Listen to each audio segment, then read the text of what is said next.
Yes, sodium. So wherever sodium goes, water follows, right? Okay. So we're gonna finish this up in 5 minutes, and then take a break. And when we come back, I'm gonna go through some review questions with you. Okay? So for this unit, you do not need to know the mechanism by which these hormones work. I just want you to know what organ makes them, where they work, and what the effect is. Okay? And these are hormones that you've heard of, probably. So the first one, let me give you a heads up. There's three. See? Three. Two of them increases the water reabsorption in the body. So is that going to increase blood pressure or decrease blood pressure? Increase. Only one of them gets rid of sodium and therefore gets rid of water and therefore lowers venous return and lowers blood pressure. Okay? So, antidiuretic. We've talked about this before. What organ makes it? It comes from the posterior pituitary. Does the posterior pituitary make it? No. All right. So hypothalamus makes it, and then it is sent via the neuronal axons to the posterior pituitary. And then it goes in the blood to the kidneys. In the kidneys, again, without talking about its mechanism, it's going to open water channels, which allows for the reabsorption of water. All right? Ever put sugar on strawberries? Make strawberry shortcake? The water leaves the strawberries because it's drawn out by the higher concentration of the sugar that you sprinkle on. Same thing, water leaves the ducts of the kidneys because there's more sodium surrounding those ducts. So essentially, what happens, here's the sodium, here's the filtrate, which is what we call the urine before it's actually urine, and ADH is going to open water channels.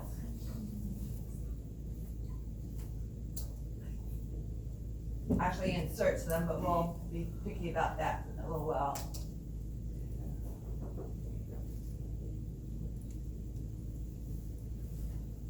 Let me change this to red just so it makes it a little bit easier for you to see at a glance. We have sodium out here.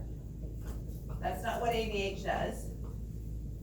So if you've if you have drunk 10 gallons of water this morning, are you going to need to reabsorb any of that water back into your body?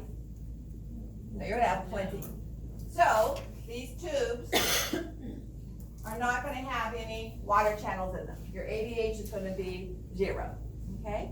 If you haven't drunk in 2 days, other than the water you've had in your food, then you're going to need to reabsorb as much of the water as possible and keep it in your body. So ADH is going to be released and insert these water channels.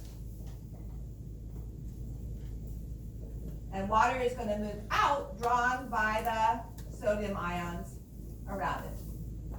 So ADH doesn't set up the sodium ions, it just opens up the channels so water can move out because of those sodiums. The same way water moves out of strawberry cells because of the sugar that's been piled on top of it. Okay? So that's what ADH does. And therefore, what are we doing to venous return? Increases it. So ADH is going to increase venous return. If we increase venous return, what's going to happen to stroke volume? It's going to go up.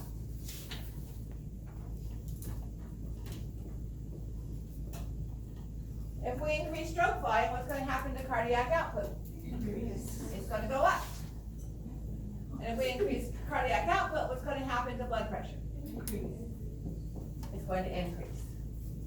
Isn't it nice when things make sense? Okay. Then we have aldosterone. Aldosterone is from the adrenal glands.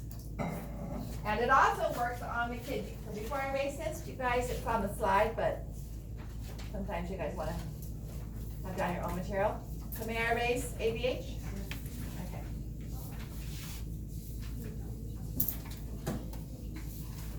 ABH has the same result, but a slightly different mechanism. Okay?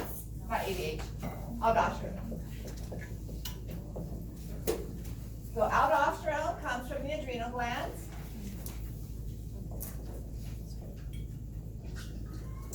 Goes in the blood to the kidneys.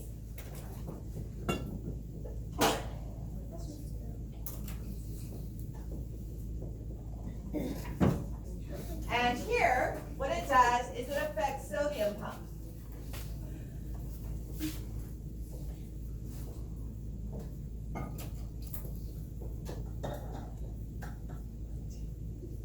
So with more aldosterone, we're going to take more sodium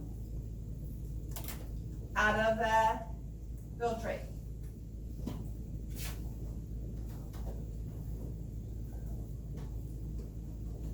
We're taking more sodium out of the filtrate. What's going to follow? Water. Water.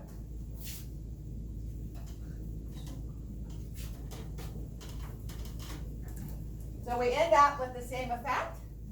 When we get to the urinary system, we'll talk about what happens to osmotic pressure and, the other one we added water but not sodium. This one we're adding sodium and water. So we'll look at some of those unique effects. But as far as venous return is concerned,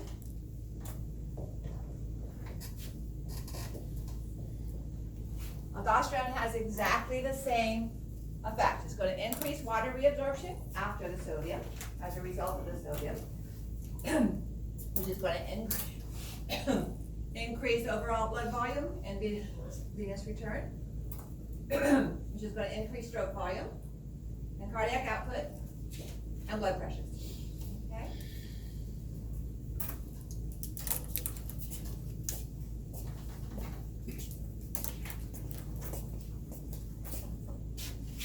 So the last one actually comes from the heart. Do you guys remember from the endocrine system that the heart itself is an endocrine organ?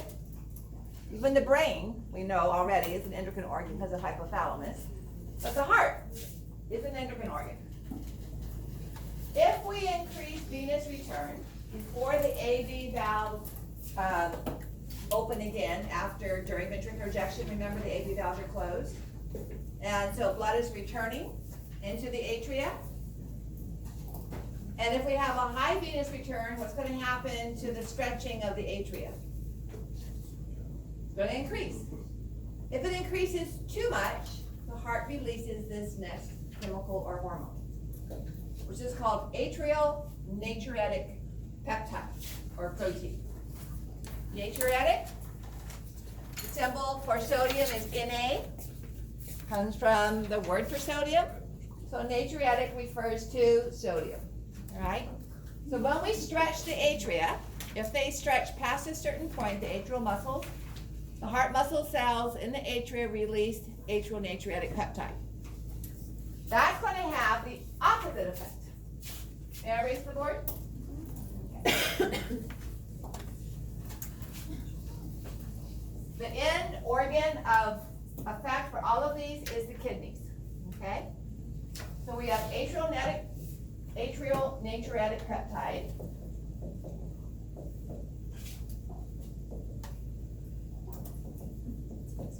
Peptide or protein.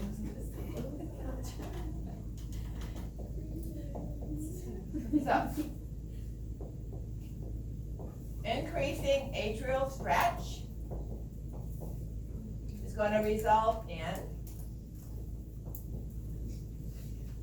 release of AMP from the heart, which obviously is going to get to the blood. It's a hormone, so that makes sense. It's going to go to the kidneys.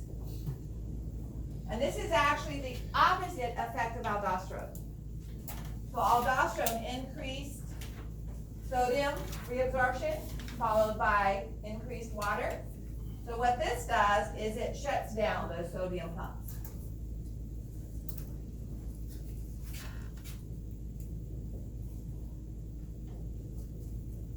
So we block those, they don't work.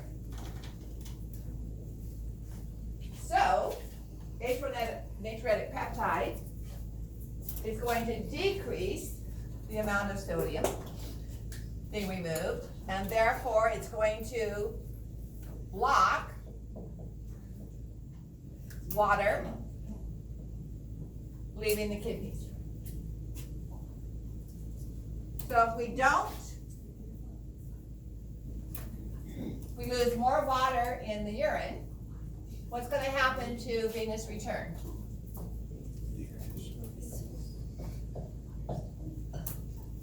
We're going to decrease blood volume and we're going to decrease venous return. If we decrease venous return, end-diastolic volume is less. All right, so stroke volume is going to be less. If stroke volume is less, cardiac output is less. And if cardiac output is less, blood pressure is less. This is not necessarily the way that diuretics work. Some of them do. But the purpose of diuretics in congestive heart failure is to get rid of fluid, decrease the venous return, decrease the workload on the heart. Okay, so these three hormones are how the body regulates systemic pressure by changing fluid volume via the kidneys.